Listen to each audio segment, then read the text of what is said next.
አንድ ጊዜ ጌታ በልጅነት ወራቱ እንደ ሕፃናት በሰገነት ሆኖ ከልጆች ጋር ይጫወታል። ሕፃናቱ ተሰባስበው እንዳሉ ከሕፃናቱ መሃል አንድ ሕፃን ከሰገነቱ ላይ ወደቀና ሞተ።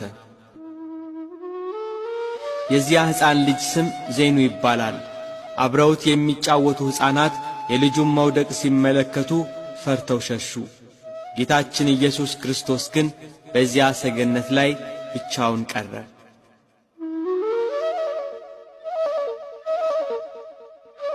የሞተው ልጅ ዘመዶች እየተሯሯጡ መጡ።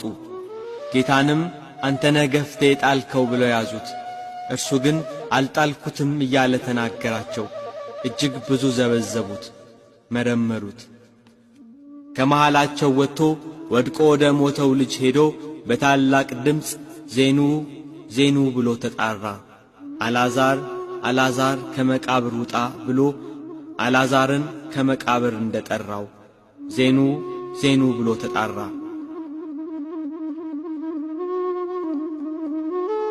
የዚያ ሕፃን ዓይኖች ተገለጡ። ጌታም ያን ሕፃን ጠየቀው። ዜኑ እኔ ነኝ ከገደል የጣልኩህ አለው።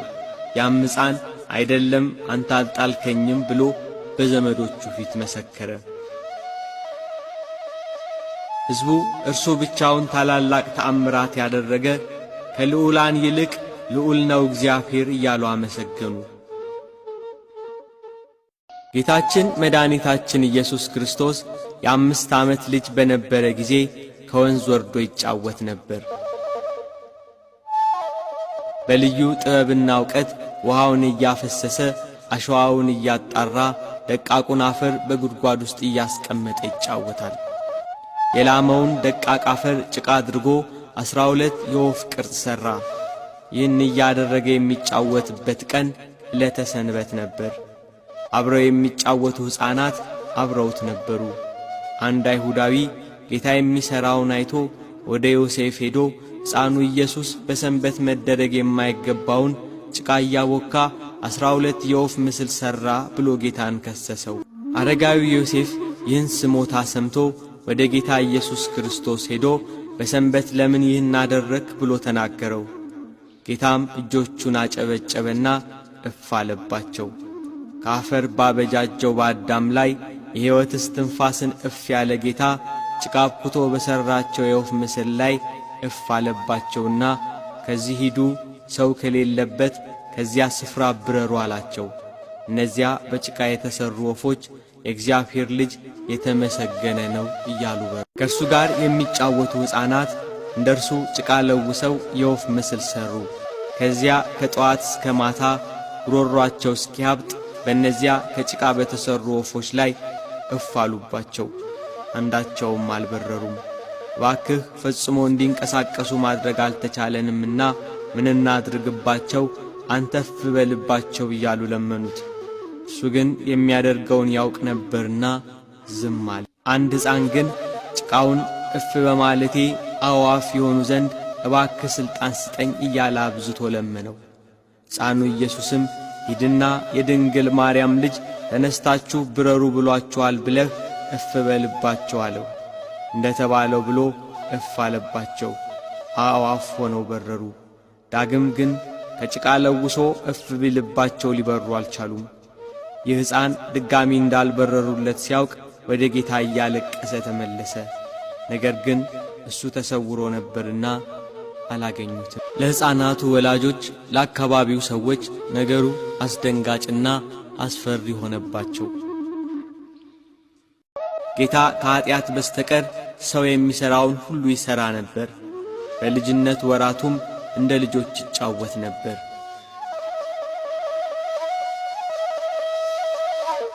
አንድ ቀን ከጓደኞቹ ሕፃናት ጋር ሲጫወት በቤቱ መስኮት የፀሐይ ብርሃን ገባ። አማኑኤል የተባለ ጌታችን ኢየሱስ ክርስቶስ በፀሐይ ጮራ ወይንም በፀሐይ እግር ላይ ወጥቶ ተቀመጠ። አብረውት ያሉ ሕፃናት ኢየሱስ በፀሐይ ጨረር ላይ እየተመላለሰ ሲጫወት ሲያዩ ሕፃናቱ እነርሱም እንደርሱ በፀሐይ እግር ላይ መቀመጥ ፈልገው ከቤቱ ጣራ ላይ ወጡ። በፀሐይ ጨረር ላይ ዘለን እንቆማለን እያሉ ቢዘሉ ወደ መሬት ወድቀው ሞቱ። አካባቢው በልቅሶ ታወከ። ልጆቻቸው የሞቱባቸው ዘመዶች እመቤታችንን ልጅሽ በምን ጥበብ ነው በፀሐይ ጮራ ላይ የተቀመጠ? የእኛ ልጆች ልጅሽን አይተው እንደርሱ ለማድረግ ሞክረው እየወደቁ ሞቱብን ብለው አንገላቷት። ልጇን ኢየሱስ ክርስቶስንም ይዘው ደበደቡት። ለምን ትደበድቡኛላችሁ ብሎ ወደ ሞቱት ሕፃናት ሄደ። ከሞት አስነሳቸውና በእውነት እኔ ገደልኳችሁ ብሎ ጠየቃቸው።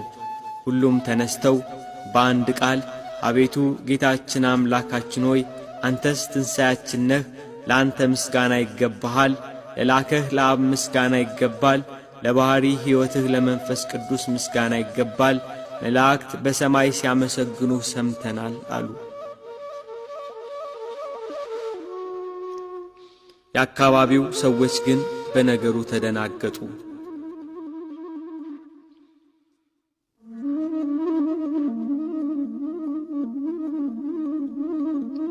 በስምንተኛው ዓመቱ አረጋዊ ዮሴፍ ይሄ ሕፃን መጻሕፍትን መማር አለበት ብሎ ከመምህር ዘንድ ወሰደው።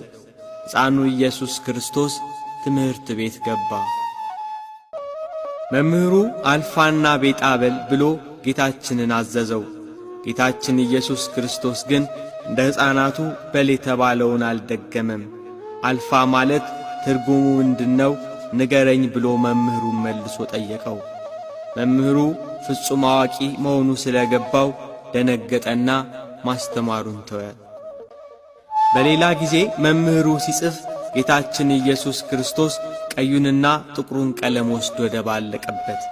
መምህሩ ይህን በተመለከተ ጊዜ ይሄ መበለት ልጅ ቀለሜን አበላሸብኝ ብሎ በጥፊ መታው። ጌታችን ግን ለምን ትመታኛለህ? ቀለሙን እንደነበረ መልሶአለሁ ብሎ ጥቁሩን ከቀይ ቀለም ለይቶ እነሆ ገንዘብህ ይኸው ውሰድ ብሎ ሰጠው። መምህሩ ሁኔታው አስደነገጠው፣ በነገሩ ተገረመ። በነፍስና በሥጋ በውስጥም በአፋ ድንግል ወደምትሆን ወደ ጌታችን እናት ወደ እመቤታችን ሄዶ ይሄ ልጅሽ ማን ነው? የሚሠራው ተአምርስ ምንድነው? ነቢዩ ኢሳይያስ ድንግል በድንግልና ትወልዳለች፣ ስሙን አማኑኤል ብላ ትጠራዋለች ብሎ ትንቢት የተነገረለት እሱ ነው እንዴ ብሎ ግራ ተጋብቶ መልሶ አስረከባት።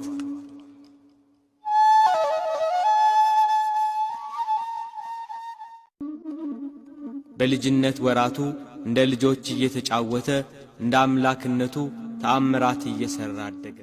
ጌታ የ7 ዓመት ልጅ ሳለ እናቱ ቅድስት ድንግል ማርያም ውሃ ይቀዳላት ዘንድ ላከችው። በጥበብና በሞገስ ለእናቱ እየታዘዘ አደገ እንዳለ መጽሐፍ።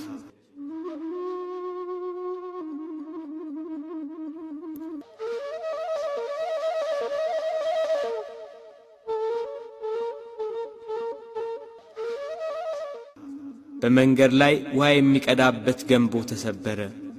ልዑለ ባሕሪ ሁሉን የሚያደርግ ድንቅ አምላክ ነውና ውሃውን በለበሰው ልብስ ይዞ ወደ እናቱ ተመለሰ።